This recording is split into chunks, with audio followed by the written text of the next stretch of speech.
SFIയെ പിന്തുണച്ച CPIM ചെറിയ വീഴ്ചകൾ സംഭവിച്ചിട്ടുണ്ടെങ്കിൽ SFI തന്നെ പരിഹരിക്കുമെന്ന MP ഗോവിന്ദൻ. SFIക്ക് വരുന്ന ഏതെങ്കിലും ചെറിയ വീഴ്ചകളോ പ്രശ്നങ്ങളോ ഉണ്ടെങ്കിൽ അതൊക്കെ അവർ പരിഹരിച്ച് മുമ്പോട്ടേക്ക് പോകുമെന്നുള്ള വിശ്വാസമാണ് ഞങ്ങൾക്ക് ഉള്ളത്. വലതുപക്ഷ അജണ്ടയ്ക്ക് തലവെച്ചു കൊടുക്കരുതെന്ന് ബിനോയ് വിശ്വത്തോടെ SFI. വഴിയിലിട്ട് കെട്ടാനുള്ള ചെണ്ടയല്ല SFI എന്ന് AK ബാലൻ. SFI തിരുത്തുക തന്നെ വേണമെന്ന് ബിനോയ് വിശ്വം. സ്വർണ്ണ പൊട്ടിക്കലിൽ P ജയരാജനെ കുറ്റപ്പെടുത്തേണ്ടതില്ലെന്ന CPIM. തിരുത്തലിന് ശക്തമായി മുന്നിൽ നിൽക്കുന്ന നേതാവാണ് ജയരാജനെന്ന് MP ഗോവിന്ദൻ.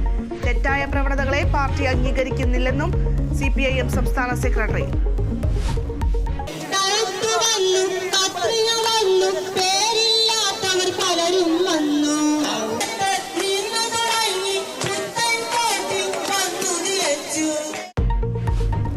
കണ്ണമാലിയിൽ സമരം താൽക്കാലികമായി അവസാനിപ്പിച്ച പ്രതിഷേധക്കാർ.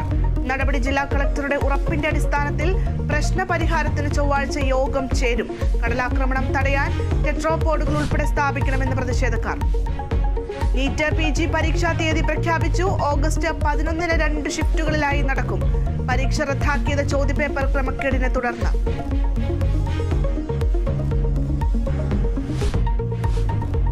കേരള വിഷൻ ന്യൂസിന് പിന്നാലെ സംസ്ഥാനത്തെ റോഡുകളുടെ ദുരവസ്ഥ നിയമസഭയിൽ ഉന്നയിച്ച പ്രതിപക്ഷം. റോഡുകളിലേക്ക് ഇറങ്ങുന്നത് യുദ്ധഭൂമിയിലേക്ക് ഇറങ്ങുന്ന പോലെയെന്ന വിമർശനം. ഇന്ന് യുദ്ധഭൂമിയിലേക്ക് പോകുന്ന പോലെയല്ലേ ആളുകൾ നടുറോട്ടിലേക്ക് പോകുന്നത്? ജീവൻ കിട്ടിയാൽ കിട്ടി, തിരിച്ചു വന്നാൽ വന്നു. സംസ്ഥാനത്തെ മഹാഭൂരിഭാഗം റോഡുകളും ഗതാഗത യോഗ്യമാണ്.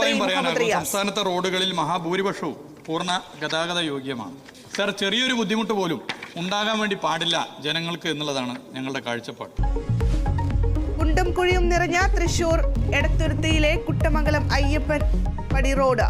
കേരള വിഷൻ ന്യൂസ് പരമ്പര തുടരുന്നു. നാവ കുഴിയടയ്ക്കൽ.